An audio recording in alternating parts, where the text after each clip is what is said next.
Now, which is the most important mountain range in Europe? ইউৰোপৰ আটাইতকৈ গুৰুত্বপূৰ্ণ পৰ্বতমালা কোনটো? এল্পছ, ৰকি, এণ্ডিজ, অল অফ দিছ। এই কুৱেশ্যন কেইটা জানিব হলে আপোনালোকে ইম্পৰ্টেণ্ট মাউণ্টেইন যিকেইটা আমাৰ ৰেঞ্জ আছে সেইখিনি অকণমান আপুনি ভালদৰে জানিব লাগিব। ইয়াতে চাওক, ঠিক আছে, আমাৰ মেইন যিকেইটা আমাৰ মাউণ্টেইন ৰেঞ্জ আছে ৱৰ্ল্ডৰ সেইকেইটাৰ ভিতৰত ৰকি বহুত আছে, কিন্তু আমাৰ যিখিনি লাগে এক্সামত, ৰকি মাউণ্টেইন ক'ত আছে? North America. তাৰপিছত এণ্ডিজ আছে চাউথ আমেৰিকা, এল্পছ আছে ইউৰোপত, আৰু আপোনাৰ হিমালয়া আছে ক'ত? এছিয়াত। ঠিক আছে, হিমালয়া ৰেঞ্জ এছিয়া। একদম মনত ৰাখক, Rocky North America, Andes South America, Alps ইউৰোপত, আৰু এছিয়াত হিমালয়া। মনত ৰাখিব, এটা লিখা আছে ক'ত ক'ত কি আছে, ধুনীয়াকে আপোনালোকে পাই যাব। ঠিক আছে, Rocky Mountain and Andes which extend from North America to South America. ঠিক আছে, এতিয়া এই কুৱেশ্যনটো হ'ল যে which is the most important mountain range in Europe? কোনটো হ'ব? আল্পছ। ঠিক আছে, ৰকি আৰু এণ্ডিজ ক'ৰ হয়? অলৰেডি আপোনালোকে দেখিলে। তাৰপিছত which is the longest mountain range in the world? পৃথিৱীৰ আটাইতকৈ দীঘল পৰ্বতমালা কোনটো হ'ব? সেইটো কমেণ্ট কৰি জনাওক। ঠিক আছে, এইটো সকলোৱে জানে, কমন প্ৰশ্ন। অ'কে, ঠিক আছে। নাও মাউণ্ট কি? Aconcagua. Aconcagua is the highest peak. Mount Aconcagua is the highest peak. কোনখন পৰ্বতমালাৰ এইটো হাইষ্ট পিক হয়? ঠিক আছে, এইটো হ'ব আপোনাৰ ক'ত আছে জানে? এণ্ডিজ। এণ্ডিজ মাউণ্টেইন ৰেঞ্জত আছে আপোনাৰ। ঠিক আছে, অ'কে। নাও Ural mountain is located in. Ural mountain ক'ত আছে? ৰাছিয়া। অ'কে, মনত ৰাখিব, ৰাছিয়া। এতিয়া আপোনালোকে কমেণ্ট কৰি জনাওক যে এটলাছ মাউণ্টেইন ৰেঞ্জ ক'ত আছে? মাউণ্টেইন ৰেঞ্জ আৰু মাউণ্টেইনৰ মাজত আপোনালোকে এটা মাউণ্টেইন ৰেঞ্জ হ'ল যেনেকৈ আমাৰ হিমালয়ান ৰেঞ্জ। হিমালয়ান ৰেঞ্জত বহুতো মাউণ্টেইন আছে, ধৰক কিবা কিবি আমি সৰু সুৰা নাম আমি দিব পাৰোঁ। তেনেকৈ আপোনাৰ এই ৰেঞ্জবোৰত কিছুমান আপোনাৰ পিক থাকিব পাৰে বা মাউণ্টেইন থাকিব পাৰে। ঠিক আছে, তো মাউণ্টেইন ৰেঞ্জ বুলি ক'লে অভাৰঅল এটা ৰেঞ্জক বুজায়। অ'কে, ঠিক আছে, বুজিলে? এটলাছ মাউণ্টেইন ৰেঞ্জ কোনটো কাউণ্ট্ৰিত আছে বা কোনখন কণ্টিনেণ্টত আছে? কমেণ্ট কৰি জনাব। অ'কে, তাৰপাছত আৰু এটা ইম্পৰ্টেণ্ট বস্তু আপোনালোকে জানিব লাগিব যে আমি যিহেতু আইলেণ্ডৰ বিষয়ে অলপ পঢ়িছিলোঁ, আমাৰ যিখিনি আমাৰ অচিয়ান আছে, মহাসাগৰ আছে, কি কি আছে ৱৰ্ল্ডত? 5খন যদি মেইন চাওঁ আমি, প্ৰশান্ত মহাসাগৰ, পেচিফিক, আটলান্টিক, তাৰপাছত আপোনাৰ আমাৰ ইণ্ডিয়ান অ'চেন, আৰু Arctic ocean, next southern ocean. ঠিক আছে, এইখিনি মেইন অচিয়ান। ইয়াৰ ওপৰত যদি কুৱেশ্যন আহিব পাৰে, কি কি আহিব? প্ৰশান্ত মহাসাগৰ বা পেচিফিকৰ আটাইতকৈ ডাঙৰ আইলেণ্ডটো অলৰেডি আমি কৰিলোঁ।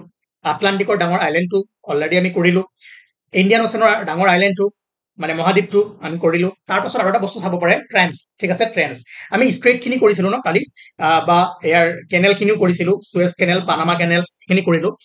এতিয়া হ'ল আপোনাৰ যে ট্ৰেন্স। ট্ৰেন্স হয় কি? চাব, অকণমান মই এটা দেখাই দিছোঁ।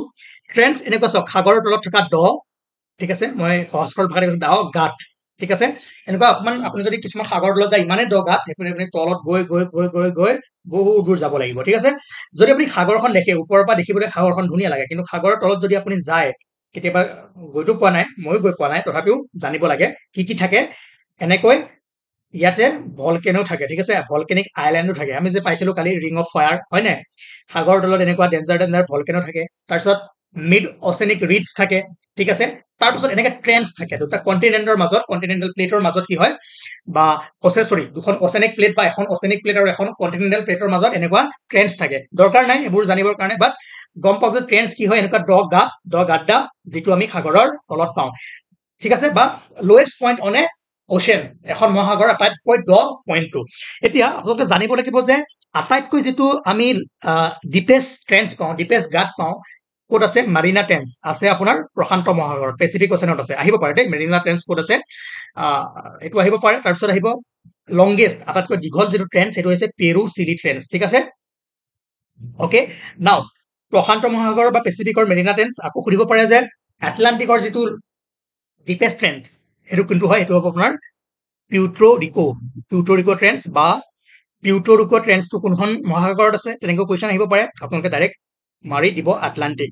আৰু এটা কুৱেশ্যন আহিব পাৰে কি, যে আমাৰ ইণ্ডিয়ান অচিয়ানত কোনটো আছে ট্ৰেন্স? চুন্দা ট্ৰেন্স বা জাভা ট্ৰেন্স।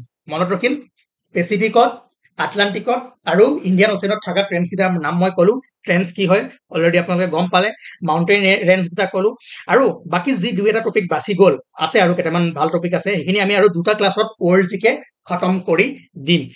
কালি এটা কুৱেশ্যন আপোনালোকক নিজে কৰিব দিছিলোঁ যে এইটো, which of the following reflects radio' waves to the earth? কোনটো স্তৰে বা কোনটো ষ্টেজে বা কোনটো লেয়াৰ অফ এটমস্ফিয়াৰে ৰেডিঅ' ৱেভটো ৰিফ্লেক্ট কৰি পঠায় এইটো হ'ব আপোনাৰ আয়নোস্ফিয়াৰ ঠিক আছে ওকে থেংক ইউ আজিৰ কাৰণে ইমানে আৰু লাষ্টত শুনক যে যিসকলে কৈ আছে পিডিএফ ক'ত পাম পিডিএফ পাব কাৰণ এইটো কণ্টিনিউৱাছলি বনাই গৈ আছো এনেকুৱা নহয় যে আগেই বনাই থৈছো আপোনালোকক পঢ়াই আছো সদায় টপিকবোৰ ভালদৰে চাৰ্চ কৰো প্ৰিভিয়াছ ইয়াৰ কুৱেশ্যন চাওঁ কোনবোৰ টপিক বেছি ইম্পৰ্টেণ্ট তাৰ পৰা লৈ আহো আৰু যেতিয়া কমপ্লিট হ'ব যেতিয়া আমি গম পাম যে 65 to 75% চিলেবাছ আমি কমপ্লিট কৰি দিছো তেতিয়া আপোনালোকক শ্বেয়াৰ কৰি দিম কেনেকৈ কৰিব লাগে কি কৰিব লাগে সেইখিনি মোৰ চিন্তা মই জানো কি কৰিব লাগে আপোনালোকে পাই যাব কিন্তু পিডিএফটো পালে কি হ'ব ইয়াততো কোনো লিখা বস্তু নাই ন ইয়াত ধুনীয়াকৈ ডায়াগ্ৰাম দি থৈছো ডাইৰেক্ট পিডিএফটো যদি পায় এইবোৰ একো নাপাব গম নাপাব গতিকে যদি ক্লাছখিনি ভালদৰে নাচায় ভালদৰে নুবুজে পিডিএফটো লৈ একো লাভ নহ'ব মেইন আপোনালোকে মই যি কৈ আছো কথাখিনি শুনক যদিও ইয়াত 10টা কথা লিখা আছে মই 2-3টা কথা মুখেৰেও কৈ আছো সেইকেইটা বেছি ইম্পৰ্টেণ্ট